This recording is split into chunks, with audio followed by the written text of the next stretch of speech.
नमस्कार शेतकरी बंधूंनो, आज आहे 21 जुलै 2026. पुढील आपला अंदाज आहे 25 जुलैपर्यंत, म्हणजेच पुढील 5 दिवसाचा अंदाज. या पुढील 5 दिवसामध्ये कोणत्या जिल्ह्यामध्ये जोरदार ते अतिजोरदार पावसाची शक्यता आहे, तर कोणत्या जिल्ह्यामध्ये मध्यम पावसाची शक्यता, आणि एकंदर शेतकरी बंधूंनो पुढील 5 दिवसामध्ये राज्यामध्ये सर्वत्र पावसाची देखील शक्यता आहे. सर्वत्र पाऊस पडणार आहे, पण तो कमी अधिक प्रमाणामध्ये पडणार आहे. सर्वदूर वाहूनी पावसाची शक्यता नाही. पण आता कोणत्या जिल्ह्यामध्ये जोरदार ते अतिजोरदार पावसाची शक्यता आहे या 2 दिवसामध्ये, आज आणि उद्या. तर त्यामध्ये नागपूर जिल्हा, भंडारा, वर्धा, चंद्रपूर, हिंगोली, नांदेड जिल्ह्याचा काही भाग त्याच्यामध्ये जोरदार पाऊस होऊ शकतो.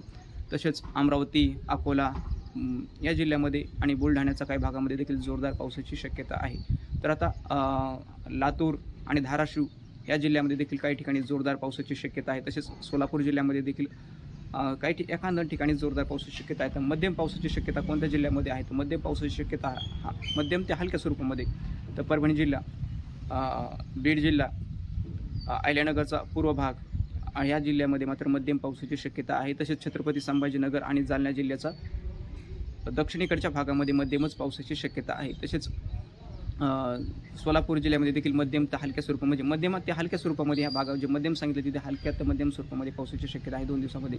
तर जोरदार पावसाची शक्यता या 2 दिवसामध्ये सांगली, सातारा, कोल्हापूर, मुंबई, ठाणे, नाशिक या जिल्ह्यामध्ये मात्र जोरदार पावसाची देखील शक्यता आहे. तर काही ठिकाणी मध्यम देखील पाऊस पडू शकतो नाशिक जिल्ह्यामध्ये.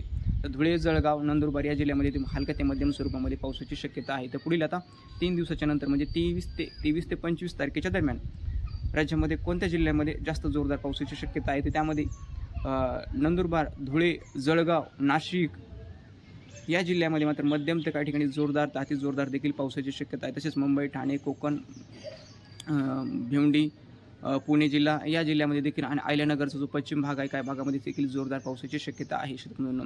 तर आता मध्यम ते हलक्या स्वरूपामध्ये पावसाची शक्यता कोणत्या जिल्ह्यामध्ये, तर परभणी जिल्हा, परभणी जिल्ह्याच्या काही भागामध्ये मध्यम ते हलक्या स्वरूपामध्येच पावसाची शक्यता आहे. तसेच बीड जिल्ह्याच्या मध्यम ते हलक्या स्वरूपामध्ये, तर लातूर, धाराशिव ते सुद्धा मध्यम ते हलक्या स्वरूपामध्ये पावसाची शक्यता आहे. तसेच नांदेड जिल्ह्यामध्ये देखील मध्यम ते हलक्या स्वरूपामध्ये पावसाची शक्यता आहे.